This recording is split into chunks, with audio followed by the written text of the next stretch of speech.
avant de te plonger dans l'histoire d'aujourd'hui, j'avais simplement envie de prendre un instant pour te dire merci.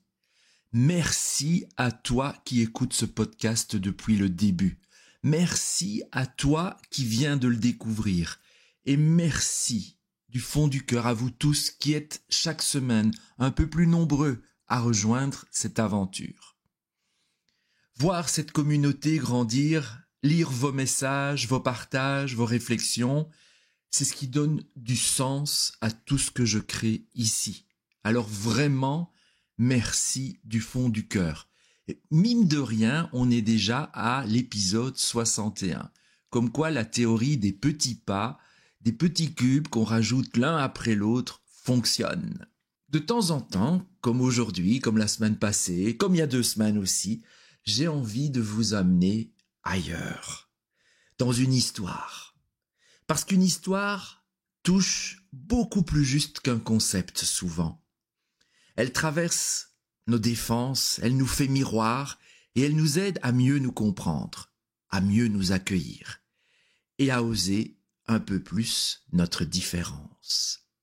Alors je te laisse t'installer, respirer et te laisser porter par cette histoire que j'ai écrite pour toi. Et comme toujours, j'aimerais beaucoup savoir ce qu'elle t'a inspiré. Tu peux me le dire en commentaire, en message ou simplement en la partageant à quelqu'un à qui elle pourrait parler. Il y a des gens qui vivent dans un monde où tout va trop vite. Leurs pensées galopent, leurs idées s'enchaînent, leurs émotions s'emballent. Et pendant qu'ils courent à l'intérieur d'eux-mêmes, le monde, dehors, semble avancer au ralenti. Tu vois de quoi je parle ? Cette impression d'être toujours en décalage, d'avoir 1000 élans à la seconde et en même temps, cette fatigue sourde de ne jamais trouver le bon tempo. Les autres potentiels connaissent bien ça, ce rapport au temps qui ressemble parfois à un duel. Trop tôt, trop tard, jamais vraiment dans. Et si le problème n'était pas la vitesse, mais la manière d'habiter le temps? Et si derrière la course, il y avait un espace à redécouvrir, celui du souffle, du silence, du juste rythme? Dans cet épisode, je vais te raconter l'histoire d'Élise, une femme brillante, débordante, en avance d'une vie sur le monde. Jusqu'au jour où un minuscule accident va fissurer sa cadence et l'obliger à écouter le temps autrement. Une histoire de secondes, de battements, de choix, et peut-être un peu de toi aussi. Bienvenue dans les secondes d'avance.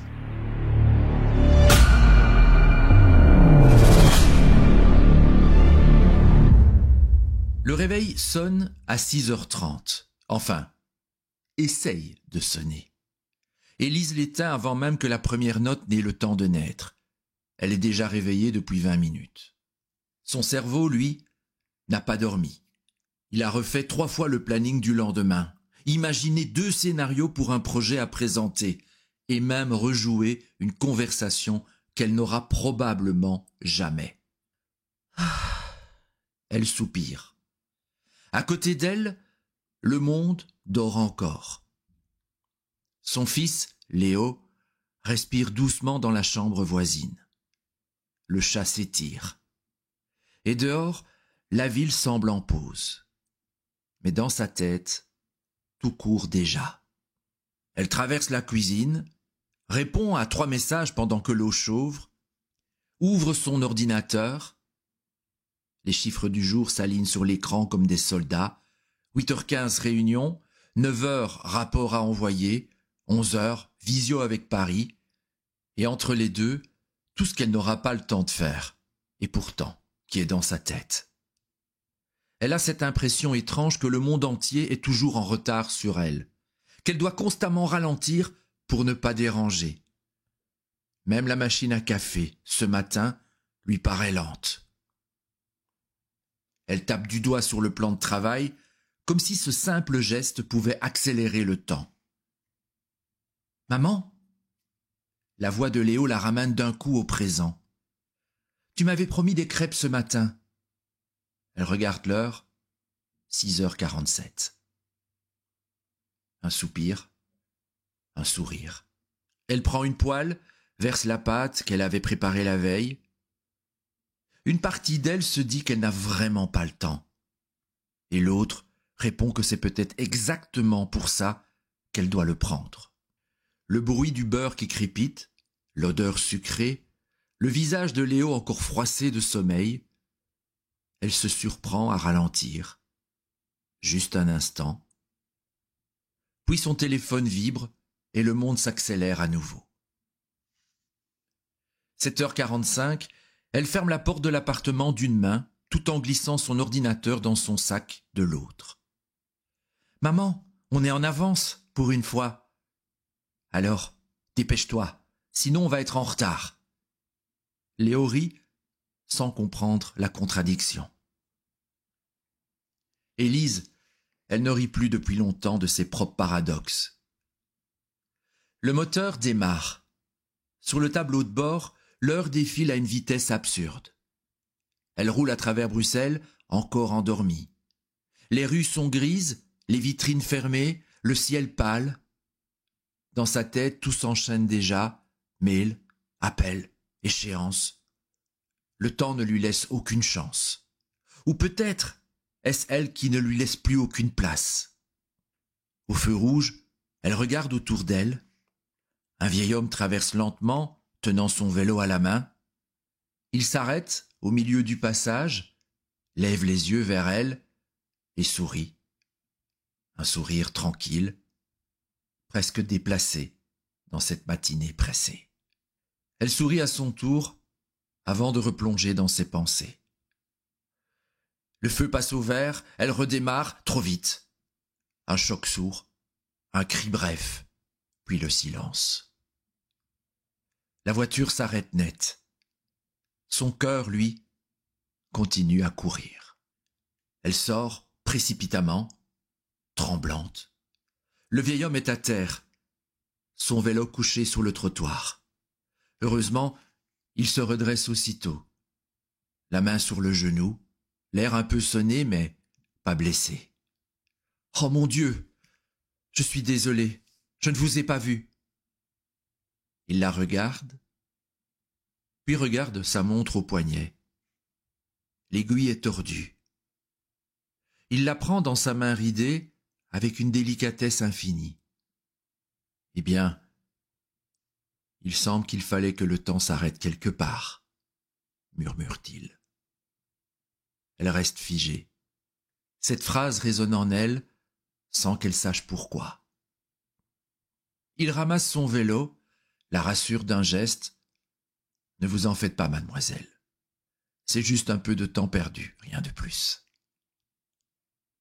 Avant de partir, il ajoute doucement « Vous savez, il y a des gens qui courent après des secondes qu'ils inventent eux-mêmes. » Et il s'éloigne, laissant derrière lui une trace invisible, comme un sillage de lenteur dans son matin pressé.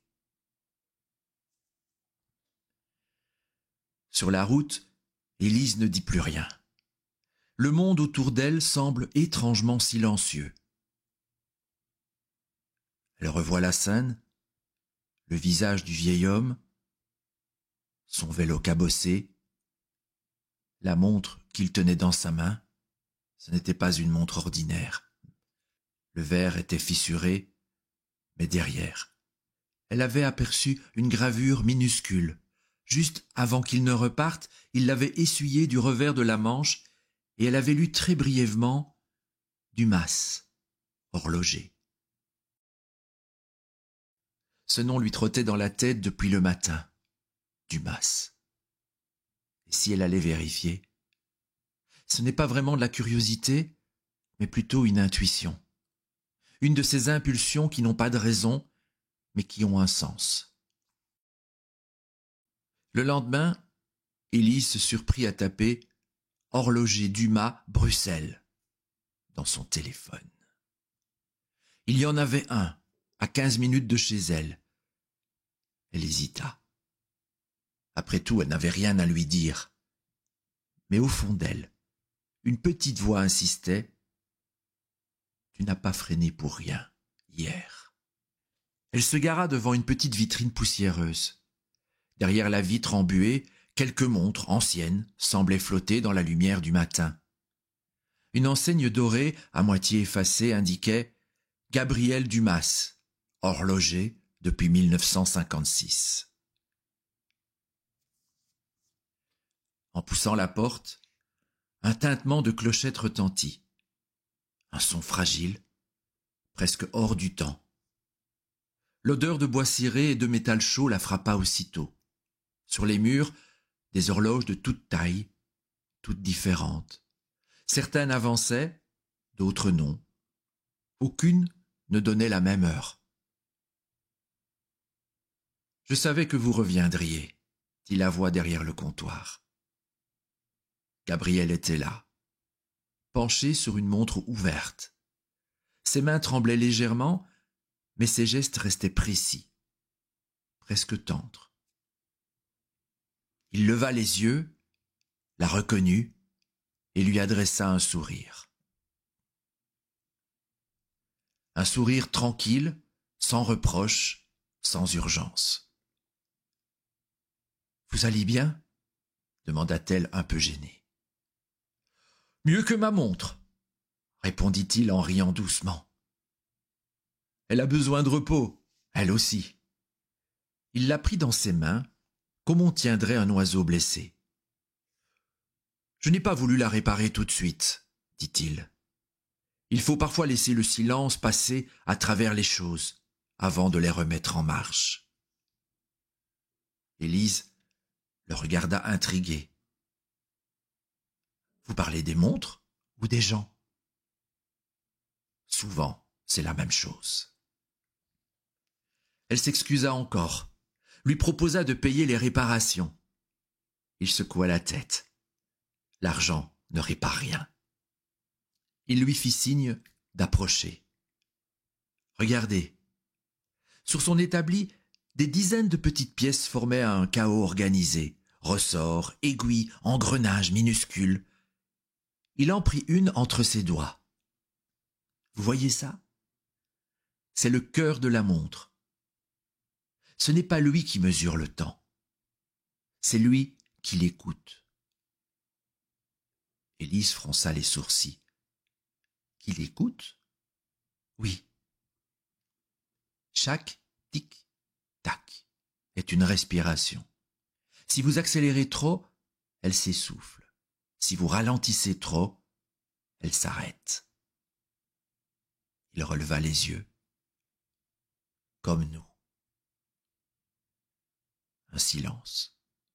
Juste le murmure de toutes ces horloges qui battaient à des rythmes différents. Certaines rapides, nerveuses, d'autres paisibles, presque endormies. Un brouhaha doux, hypnotique. « On dirait qu'elles se parlent » murmura-t-elle. « C'est exactement ça. Chacun suit la vie de celui qui l'a porté. Certaines s'emballent quand leur propriétaire est amoureux, d'autres s'arrêtent quand il pleure. » Elle eut un sourire incrédule. « Vous croyez vraiment à ça ? Je crois aux traces invisibles que laisse le temps, » répondit-il simplement. « Et vous ? Vous croyez à quoi ?» Elle resta muette. Personne lui posait jamais ce genre de questions.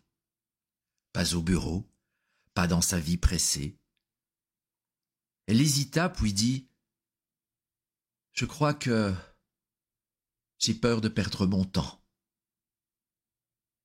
Alors, vous courez pour ne pas le perdre, et c'est ainsi que vous le perdrez vraiment.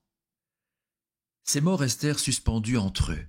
Elle sentit un frisson la traverser, comme si une part d'elle venait d'être mise à nu. Gabriel reprit doucement « Asseyez-vous. » Il déposa devant elle une montre ancienne.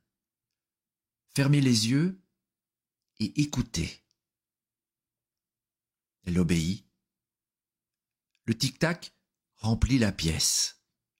Régulier, apaisant, presque vivant. Il reprit « Dites-moi quand votre respiration se cale sur le battement. » Elle inspira, expira. Peu à peu, son souffle s'accorda au rythme de la montre. Quelque chose en elle se posa. Un calme rare, oublié. Quand elle rouvrit les yeux, elle eut l'impression que la lumière avait changé. « Voilà, » dit Gabriel, « vous venez de donner du temps à votre temps. » Elle sourit, émue, sans comprendre pourquoi. « Vous êtes philosophe ou horloger ?» Un peu des deux. L'un répare les montres, l'autre les minutes perdues. Avant de partir, elle demanda « Pourquoi toutes vos horloges ne donnent-elles pas la même heure ?» Il répondit « Parce qu'ici, chacun a le droit de vivre à son heure juste. » Elle resta un instant immobile, les doigts sur la poignée de la porte, puis sortit, le cœur extrêmement léger. Dehors, le monde semblait aller déjà un peu moins vite. Ou peut-être était-ce elle qui, pour la première fois, venait de ralentir.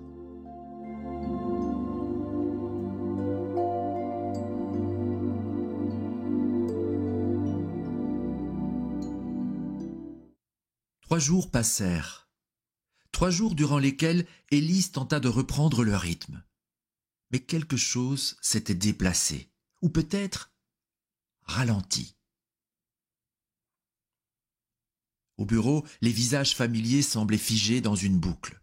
Les mêmes discussions, les mêmes urgences recyclées, les mêmes mails déguisés en priorité. Et au milieu de tout ça, elle, immobile, comme si son regard voyait désormais à travers la vitesse. À chaque pause, son esprit retournait dans cette petite boutique. Le tic-tac régulier, la voix posée de Gabriel. Et surtout cette phrase « Vous venez de donner du temps à votre temps ». Elle avait essayé le soir même de refaire l'exercice, fermer les yeux, écouter son souffle, caler sa respiration sur un rythme lent. Mais dans son salon, le silence était trop bruyant. Les pensées s'y engouffraient, comme des passants pressés dans une gare vide.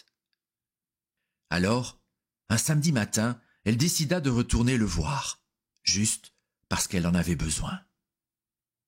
Quand elle poussa la porte de l'atelier, la clochette tinta plus doucement que la première fois. Gabriel leva à peine la tête, comme s'il savait déjà. « Je me disais que vous ne tarderiez pas, » dit-il avec un sourire. « Comment vous pouvez savoir ça ? Quand une montre s'est arrêtée trop longtemps, on entend à son battement quand elle recommence à vivre. » Elle rit, un peu gênée, un peu touchée. « Vous parlez toujours comme si tout était vivant. »« Parce que tout l'est, » répondit-il simplement. « Même le temps. » Elle s'assit sans qu'il le lui demande. Sur le comptoir, plusieurs montres étaient ouvertes, exposant leurs rouages comme des cœurs en réparation. Le murmure des aiguilles emplissait la pièce. « Fermez les yeux, » dit-il. « Encore ? » « Toujours. C'est là que commence le vrai temps. » Elle obéit. Le silence s'installa. Puis un léger tic-tac, tic-tac se fit entendre, plus lent que la dernière fois. Vous entendez ? Oui. Ce n'est pas le même rythme que l'autre jour. Non, il est plus lent. C'est votre battement aujourd'hui. Elle rouvrit les yeux. Vous croyez qu'on peut vraiment changer son rythme ? Ce n'est pas le changer, c'est le retrouver. Il marqua une pause. Quand on court trop longtemps, on finit par oublier à quelle vitesse on respirait avant. Elle resta un moment sans parler, hypnotisée par le mouvement des aiguilles. Elle pensa à toutes les fois où elle avait rempli ses journées pour ne pas sentir le vide, à toutes ces minutes qu'elle avait compressées pour ne pas s'arrêter. Et soudain, elle se rendit compte qu'elle ne savait plus depuis quand elle n'avait pas pris le temps d'écouter. Rien. Vous savez, dit-elle, parfois j'ai l'impression de vivre plusieurs vies en même temps. C'est le signe que vous n'habitez aucune complètement, répondit-il. Cette phrase la traversa comme une décharge douce, un éclair qui ne brûle pas, mais éclaire. Ils parlèrent longtemps, de tout et de rien, du monde qui va trop vite, des gens qui ne savent plus attendre, de l'art de ne rien faire sans culpabiliser. Gabriel lui raconta qu'il avait cessé de porter une montre depuis la mort de sa femme. Elle disait que je regardais trop souvent l'heure. Et maintenant, je regarde la lumière. Elle me dit tout ce que j'ai besoin de savoir. Élise sourit. Vous êtes un vrai poète. Non. Un vieil homme qui a trop couru. Il se leva, attrapa une boîte en bois dans une étagère et la posa devant elle. Tenez, ouvrez. À l'intérieur, une dizaine de montres arrêtées. Elles appartiennent à des gens qui sont venus ici quand le temps leur faisait peur. Et elles attendent. Chacun d'eux reviendra le jour où il sera prêt à les remonter. Elle observa ses cadrans figés, ses secondes suspendues, et se demanda quelle heure il serait en elle si elle osait, elle aussi, s'arrêter. Quand elle sortit de la boutique, la lumière de fin d'après-midi baignait la rue. Le monde continuait, indifférent, mais quelque chose en elle avait changé. Elle marchait lentement. Juste parce qu'elle n'avait plus besoin d'aller vite. Elle ne le savait pas encore, et ce jour-là, le sablier venait de se retourner.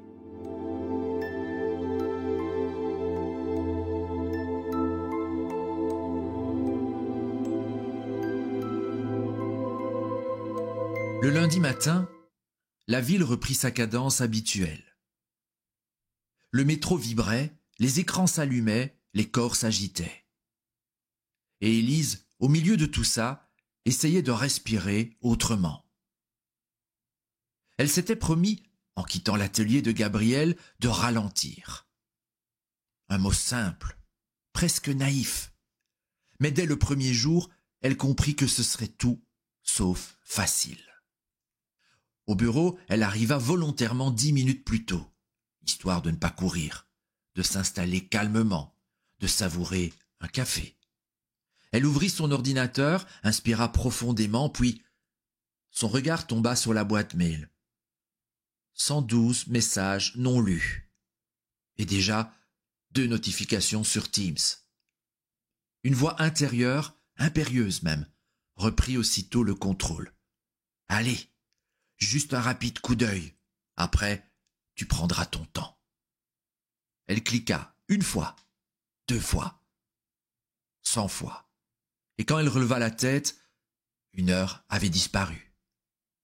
Le temps venait de filer sans bruit, comme une fuite invisible dans sa journée. Elle ferma brusquement l'écran, s'adossa à sa chaise, une boule dans la gorge. Ce n'était pas le travail qui la fatiguait. C'était cette sensation d'être toujours en avance quelque part, mais en retard sur elle-même. À midi, elle sortit marcher. Bruxelles vibrait sous le soleil froid d'hiver. Des passants pressés, des trottinettes électriques, des voitures impatientes. Le monde allait vite, trop vite. Elle décida de ralentir exprès. Marcher lentement. observer, respirer. Un défi absurde pour une femme qui n'avait jamais su ne rien faire.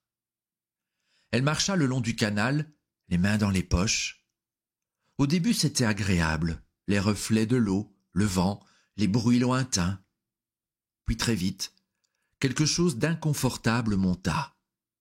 Le silence. Pas celui de l'extérieur, celui de l'intérieur. Celui qu'elle fuyait depuis toujours. Les pensées arrivèrent comme un torrent. Tu perds ton temps. Tu devrais être au travail. Tu n'as rien réglé. Tu n'avances pas. Elle accéléra sans s'en rendre compte, le pas plus rapide, le souffle plus court, jusqu'à ce qu'elle s'arrête net. Les yeux fermés, elle laissa le vent glisser sur son visage, et sans comprendre pourquoi, des larmes lui montèrent aux yeux. Le soir, en rentrant, elle retrouva Léo assis à la table, en train de dessiner. « Tu fais quoi ?»« Oh, je dessine une horloge magique. »« Ah oui ? Et qu'est-ce qu'elle a de magique ? » ?»« Elle ne donne pas l'heure, elle donne la joie. » Elle resta figée un instant, le cœur serré. Les enfants ont parfois cette clarté que les adultes perdent à force de courir. Et elle marche comment, ta montre magique ? Facile. Elle s'arrête quand on est triste et elle repart quand on sourit. Elle rit doucement. Tu devrais la montrer à un ami à moi. Je crois qu'il aimerait beaucoup ton invention. Il s'appelle comment ? Gabriel. C'est un copain de ton travail ? Non, c'est un copain du temps. Cette nuit-là, Élise ne dormit pas. Elle resta longtemps allongée, les yeux ouverts, à écouter le tic-tac discret du réveil sur la table de chevet. Chaque battement semblait lui poser la même question. À quoi tu cours, Élise ? À quoi tu cours ? Elle pensa à tous ces moments qu'elle avait remplis de faire pour ne pas ressentir. À toutes ces fois où elle s'était dit qu'elle ralentirait plus tard, quand le projet serait fini, quand Léo serait grand, quand elle aurait le temps. Et elle comprit pour la première fois peut-être que le temps ne se gagne pas. On ne le conquiert pas. On l'habite. Le lendemain, elle prit une décision simple. À midi, au lieu de manger devant son ordinateur, elle alla s'asseoir sur un banc. Sans livre, sans téléphone, sans rien. Juste elle, le vent et les bruits du monde. Les premières minutes furent insoutenables. Elle sentait son corps chercher un repère, son esprit réclamer une distraction. Puis, lentement, quelque chose se détendit. Une paix étrange, fragile, mais réelle. Une voix douce résonna dans sa tête, celle de Gabriel. Ce n'est pas le monde qui va trop vite. C'est ton cœur qui a oublié comment attendre. Ce jour-là, Élise comprit une chose essentielle. Ralentir, ce n'est pas faire moins. C'est être plus présent à ce que l'on fait. C'est redonner au temps sa valeur première, la vie qui passe à travers soi. Elle rentra ce soir-là différente, juste un peu plus vivante. Et tandis qu'elle s'endormait, une pensée apaisée traversa son esprit. Si le monde va trop vite, alors j'apprendrai à marcher à côté de lui.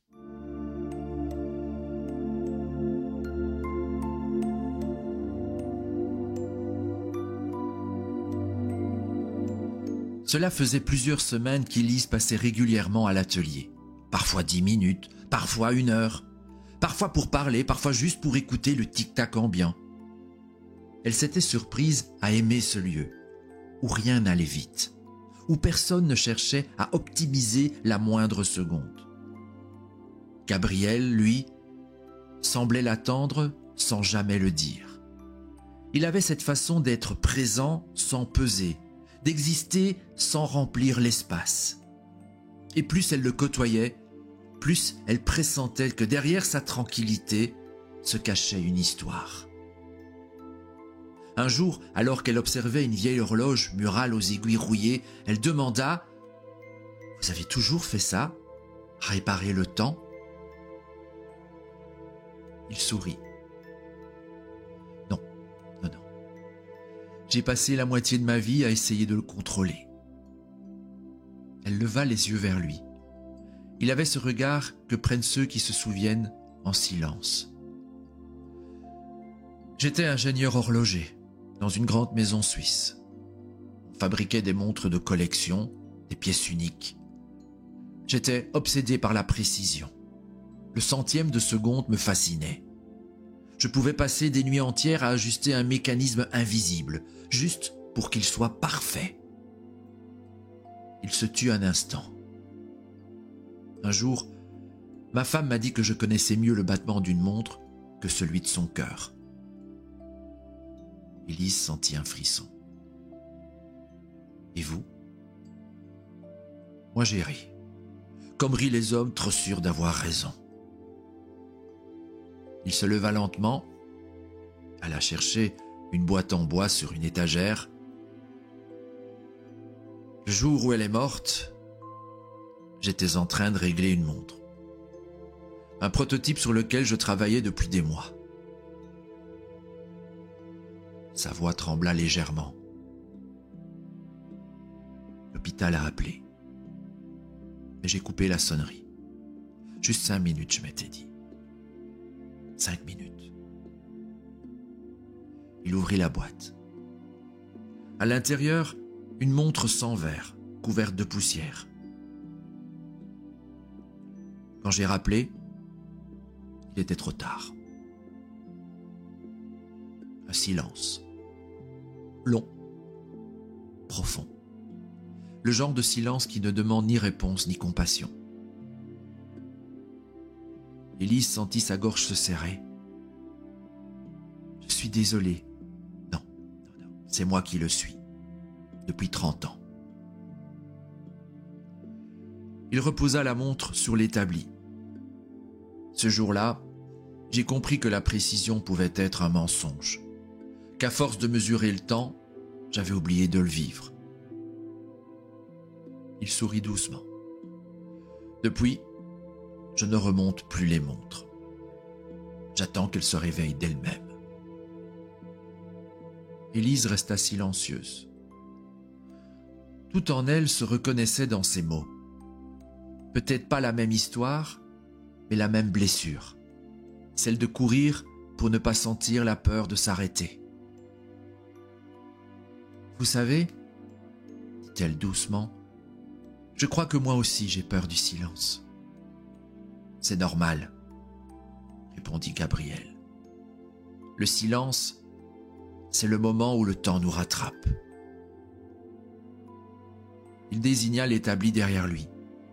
Parmi les outils et les ressorts, la montre du premier jour reposait toujours là, immobile, ouverte, comme un secret.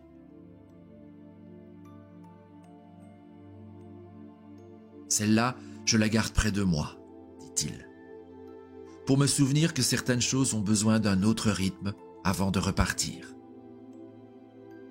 Élise suivit son regard. Elle sentit un pincement dans la poitrine, comme si cette montre cassée lui appartenait un peu, à elle aussi. « Vous allez finir par la réparer ?» demanda-t-elle. « Peut-être, » répondit-il, « quand elle sera prête. » Il se tourna vers elle et ajouta « Vous savez, parfois il faut cesser de réparer pour commencer à comprendre. » Elle hocha la tête, sans répondre. Et pour la première fois, elle comprit que cette montre n'était plus seulement un objet.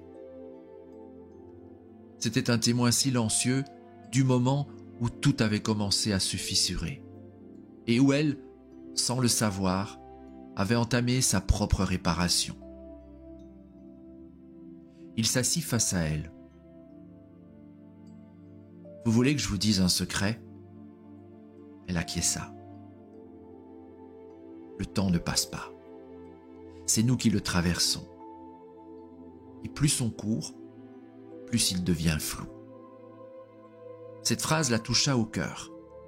Elle pensa à sa vie, les dossiers, les deadlines, les courses contre la montre, et à tout ce qu'elle n'avait pas vu passer. Les premières dents de Léo, les soirs où il l'avait attendue, les dimanches où elle avait dit « pas maintenant ». Des images la traversèrent, précises, douloureuses.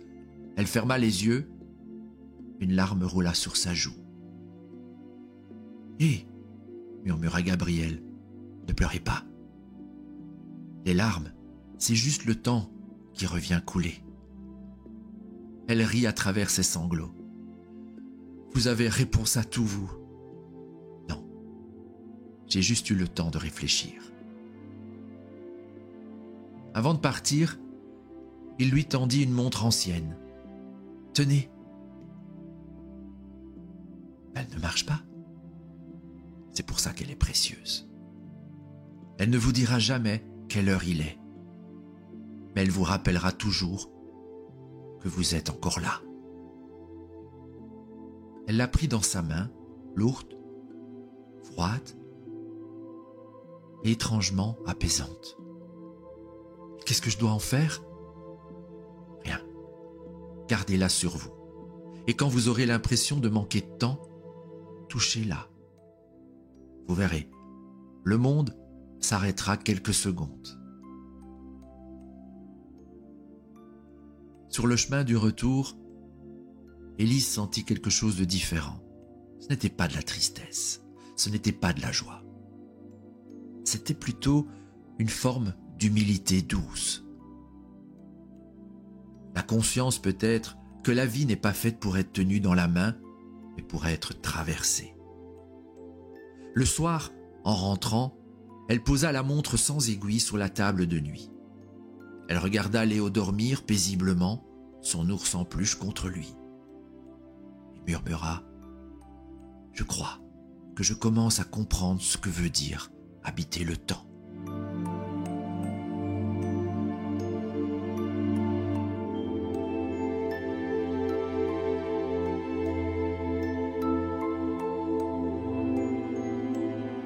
Ce matin-là, tout semblait ordinaire. Le même café, la même rue, le même métro. Mais dans l'air, quelque chose vibrait différemment. Une légèreté qu'Élise ne savait pas encore nommer. En arrivant au bureau, un mail l'attendait. Objet, urgent, proposition d'évolution. Son cœur fit un bond. Le message venait du siège de Paris. On lui proposait un poste à responsabilité, un vrai tremplin de carrière, une équipe, un meilleur salaire, une reconnaissance publique. Elle resta immobile un long moment devant l'écran. Une part d'elle exultait. Et une autre murmurait « À quel prix ?» Elle ouvrit la pièce jointe, description du poste, objectif, échéance. Tout respirait la performance, la vitesse, le contrôle. Tout ce qu'elle connaissait et qu'elle tentait aujourd'hui de fuir. Ses doigts tremblaient sur la souris. Elle ferma les yeux. Et sans savoir pourquoi, elle pensa à Gabriel, à sa montre qu'il lui avait donnée, à cette phrase qu'il lui avait dite « Quand tu croiras manquer de temps, touche-la. » Alors elle la sortit de son sac, froide contre sa paume, lourde, réelle. Elle resta là, quelques secondes, à écouter le silence entre deux battements de son cœur. Et tout devint clair. Ce soir-là, elle retourna à l'atelier. Gabriel était assis derrière son comptoir, les lunettes sur le bout du nez, concentré sur une montre à gousset. « Vous avez l'air troublé, » dit-il sans lever la tête. « Vous devinez toujours, vous ? Disons que le temps me parle. » Gabriel posa sa loupe, la regarda un long moment. « Vous savez ce que j'ai appris en réparant les montres ?» Elle secoua la tête. « Ce n'est pas quand le ressort est cassé que tout s'arrête. C'est quand il est trop tendu. Élise le fixa, émue. « J'ai peur de faire une erreur. » « Il n'y a pas d'erreur à vivre au rythme qui est le vôtre. Et si je ralentis trop, alors la vie viendra vous réveiller. Elle le fait toujours. » Il se leva, fouilla dans un tiroir et sortit encore une de ses petites boîtes. Lorsqu'il l'ouvrit, Élise sentit son souffle se suspendre. À l'intérieur, la montre du premier jour. Le verre était réparé, poli, avec soin. Mais les aiguilles avaient disparu. Gabriel releva la tête vers elle. « Vous la reconnaissez ?» Elle hocha la tête, émue. Elle est redevenue magnifique. Elle ne l'a jamais cessé de l'être. Elle était juste trop pressée d'aller quelque part.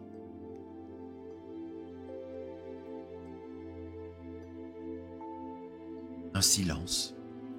Puis il ajouta doucement « Je l'ai réparée, mais différemment. Je ne lui ai pas remis ses aiguilles. » Pourquoi ? Parce qu'elle est à vous maintenant. Et que c'est à vous de décider à quelle heure votre vie commence vraiment. Elle sentit les larmes monter. « Vous croyez que je peux refuser cette proposition ? » « Vous pouvez choisir, dit-il simplement. Ce n'est pas la même chose. » Ce soir-là, elle marcha longtemps dans les rues de Bruxelles. Le froid mordait ses joues, les réverbères allongeaient les ombres sur le trottoir. Elle croisa des visages pressés, des silhouettes courbées sous leurs sacs, des mains tenant des téléphones allumés comme des boussoles modernes. Elle rentra chez elle, embrassa Léo, le regarda s'endormir, ses traits paisibles, son souffle régulier, et elle sut. Elle s'assit à la table du salon, ouvrit son ordinateur, relut le mail une dernière fois, puis cliqua sur « Répondre ». Ses doigts tapèrent lentement avec la conscience rare de ce qu'elle faisait. « Je vous remercie pour cette proposition. C'est une belle reconnaissance. Mais aujourd'hui, je choisis un autre rythme, le mien. » Elle relut plusieurs fois avant d'appuyer sur « Envoyer ». Et à cet instant précis, elle sentit quelque chose céder à l'intérieur. Un fil invisible, tendu depuis des années, venait de se rompre. Mais au lieu du vide, elle ressentit une paix inattendue, une liberté simple, nue. Le lendemain, elle retourna voir Gabriel pour le remercier. Mais la boutique était fermée. Sur la porte, une petite pancarte écrite à la main. Fermée pour quelques jours. Le temps est ailleurs. Elle resta là quelques minutes, immobile, le sourire aux lèvres. Les jours passèrent, les semaines aussi, et la boutique resta fermée. Un voisin finit par lui dire qu'il était parti voir la mer, sans plus de détails, aucune trace, aucune explication. Seulement ce message laissé sur la porte que personne n'avait osé retirer. Élise revint parfois, au détour d'une promenade, juste pour lire encore ces mots « Le temps est ailleurs ». Et chaque fois, il prenait un sens nouveau. Un matin, elle comprit. Gabriel n'était pas parti. Il avait simplement rejoint le temps qu'il écoutait depuis toujours. Alors, elle fit la promesse silencieuse de continuer à faire battre sa mémoire, d'arrêter de chercher à le retrouver, mais de vivre ce qu'il lui avait appris. Écouter le temps plutôt que de le dompter. Quelques semaines ont passé. Le printemps a balayé l'hiver et avec lui une part du tumulte d'Élise. Elle ne cherche plus Gabriel. Elle le sent parfois, dans le vent, dans le battement d'une montre au poignet d'un passant, dans le silence entre deux respirations. Et cela suffit. Elle ne travaille plus dans le même bureau.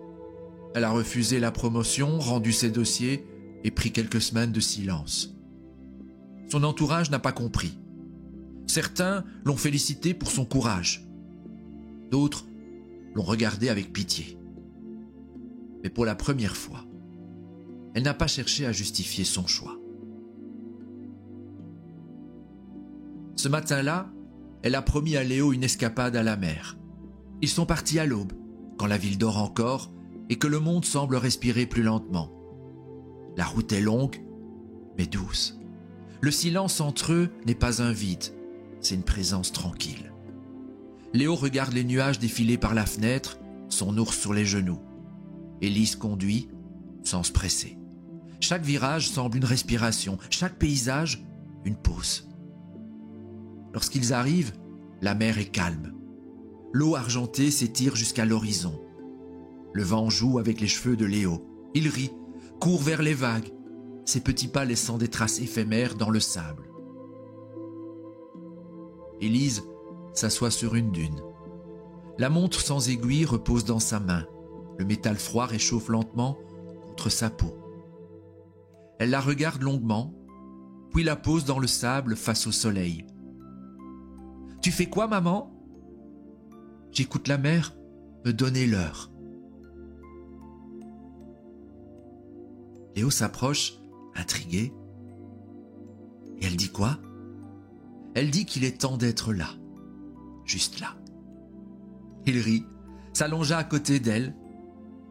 Il reste silencieux, le regard perdu dans les reflets mouvants. Pour la première fois depuis longtemps, Élise ne pense à rien, ni au passé, ni à demain, seulement à cette seconde précise qui s'étire sans effort. Le vent souffle doucement, comme un murmure, et dans ce murmure, elle croit entendre la voix de Gabriel. Le temps n'est pas ce qu'on possède, Élise, c'est ce qu'on habite. Elle ferme les yeux, laisse les vagues lui répondre. Leur rythme régulier se mêle à sa respiration. Tic, tac, le battement du monde à l'unisson du sien. Plus tard, quand le soleil commence à descendre, Léo creuse un trou dans le sable. « Qu'est-ce que tu fais, Léo? On enterre un trésor ?»« Oui, la montre. Comme ça, elle fera pousser du temps heureux. » Elle sourit, émue. « D'accord. » Elle prend la montre entre ses mains, la serre fort contre son cœur, puis la dépose doucement dans le creux. Le vent s'apaise, et dans le silence, quelque chose se libère. Le poids des secondes, la course, la peur. Léo glisse sa main dans la sienne. On reviendra la voir? Non. Le temps qu'on enterre, on le retrouve toujours ailleurs. Ils marchent vers la mer. Les vagues viennent lécher leurs pieds, l'eau est glacée mais vivante. Léo crie de surprise. Élise rit, un rire clair, simple, d'enfant retrouvé. Le soir, sur la route du retour, le ciel s'enflamme d'orange et de rose. Léo dort à l'arrière, la tête contre la vitre. Élise, les mains sur le volant, regarde la lumière décliner. Et pour la première fois, elle ne se demande pas combien de temps il reste. Elle savoure juste le fait d'être là, d'avancer lentement au rythme exact de sa vie. Dans sa tête, une dernière phrase de Gabriel s'invite, comme une note finale. Certains courent toute leur vie après le temps. D'autres apprennent à marcher à côté de lui. Et toi, Élise, tu as appris à l'habiter. Elle sourit et continua sa route sans hâte. Le monde autour ne s'est pas arrêté, mais en elle, enfin, tout s'est mis à l'heure.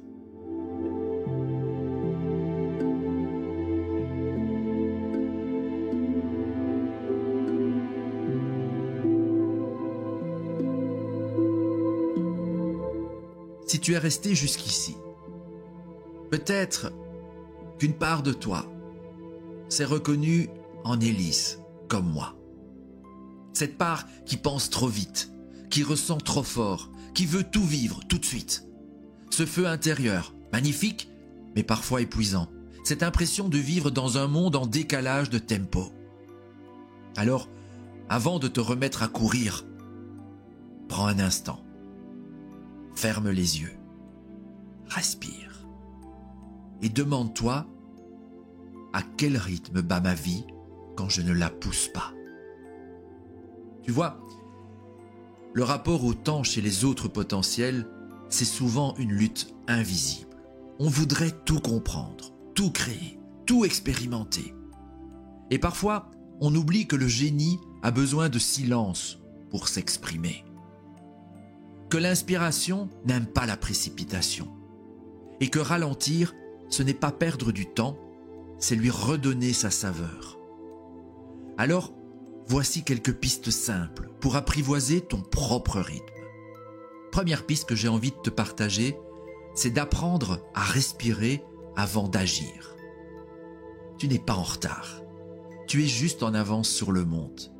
Avant chaque décision, chaque projet, chaque réponse, marque une simple respiration. C'est dans ce micro-espace que se glisse la clarté. Deuxième chose, remplace ce mot « vite » par un autre, « juste ». Ne cherche plus à aller vite, cherche à aller juste. Juste dans ton intention, juste dans ton énergie, juste dans ton élan. Le monde n'a pas besoin de ta vitesse, il a besoin de ta justesse. Puis, j'ai envie de te dire, crée ton propre temps. Bloque chaque jour 1 heure sans objectif. Juste pour être. Observe comment ton esprit, d'abord impatient, finit par s'apaiser. C'est dans ces moments-là que naissent les vraies idées. Et n'aie pas peur de la lenteur. La lenteur pour un multipotentiel, c'est un défi, parce qu'elle ressemble à l'ennui. Mais si tu restes juste un peu, tu verras qu'au fond de cette lenteur se cache la puissance créative. Ce n'est pas un vide, c'est vraiment un espace fertile. Enfin, j'ai envie de t'inviter à choisir la qualité de ton temps, pas la quantité. Une vraie rencontre vaut mieux que 10 conversations rapides. Et un projet qui résonne vaut mieux qu'une liste de réussites sans âme. Le temps, pour les autres potentiels, n'est pas un adversaire. C'est un allié à apprivoiser, un compagnon qui nous rappelle que notre plus grande ressource n'est pas dans ce qu'on fait, mais dans la présence qu'on y met. Alors si tu devais retenir une seule phrase de cette histoire, retiens celle-ci. Le temps n'est pas ce qu'on possède, c'est ce qu'on habite. Merci d'avoir voyagé à travers les secondes d'avance. Si cette histoire t'a parlé, si elle t'a touché ou apaisé, partage-la à quelqu'un qui court encore. Parce qu'un jour, peut-être, c'est ton silence à toi qui lui rappellera l'heure juste.